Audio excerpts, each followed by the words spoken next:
Caesar is the king of Rome. He has a meeting with his subordinates one night to discuss strategy and probably warfare.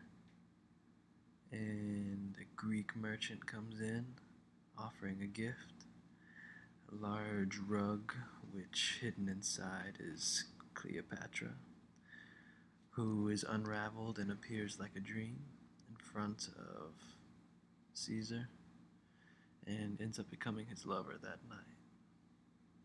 She uses her sexual powers against him to create fantasy and eventually is able to use his power to get rid of all of her enemies.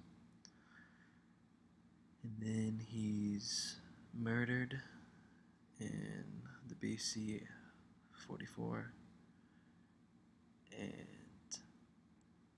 is succeeded by a triumvirate of leaders, including Antony Mark, who becomes her next victim. And they decide to meet in an Egyptian town called Tarsus. And after making him wait for her, she arrives in an extravagant way on a barge made of gold, accompanied by ethereal music and young ladies dressed as nymphs and mythical creatures, and little cupids fanning her as she's disguised like the Greek goddess Aphrodite. And Antony is impressed by this, and he wants to tame her. He knows that she's a powerful woman, and to tame her would prove that he's an even more powerful man. So he decides to stay with her, and eventually proves not to be powerful enough for her spell, as she plays on his weaknesses, and he is eventually offered a wife by one of his triumvirates, Octavia, who is beautiful and basically the polar opposite of Cleopatra. She's virtuous and good and more beautiful than Cleopatra. Cleopatra is just seen as an Egyptian whore, but it works for about 3 years, and then Antony realizes that he can't forget the mysterious Cleopatra, so he goes back to her as essentially her slave. He grants her immense power and eventually renounces all of his Roman customs. But today there really isn't much evidence of how beautiful Cleopatra was, but in reality most women from Alexandria and her culture were more beautiful than she was.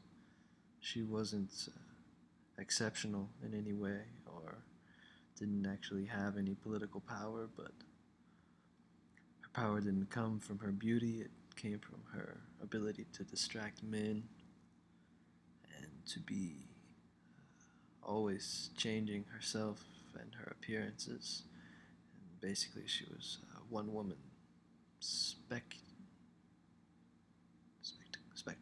One woman spectacle. One woman show. People didn't remember her for necessarily what she said, but how she said it. And she was able to provide a variety of forms of entertainment, like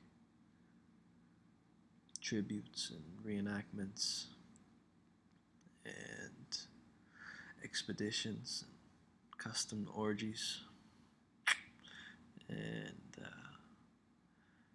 everything was always conceived with drama and assembled with great energy on her behalf. And anybody who was to lay their head to the pillow next to her was always spinning in their own mind with images and dreams, and as soon as they thought that they could have her, she would become distant and cold, and people would realize that they could never have Cleopatra, but only worship her. And that's how she changed her life of banishment from her home country to a life of extravagance and power, and eventually ruling Egypt for almost 20 years. And so it wasn't her beauty that gave her power, but her ability to create a streak of theatrical fantasies that helped her captivate men, and to create the illusion and offer variety and adventure that made these men just lust for her adventure and for her pleasure.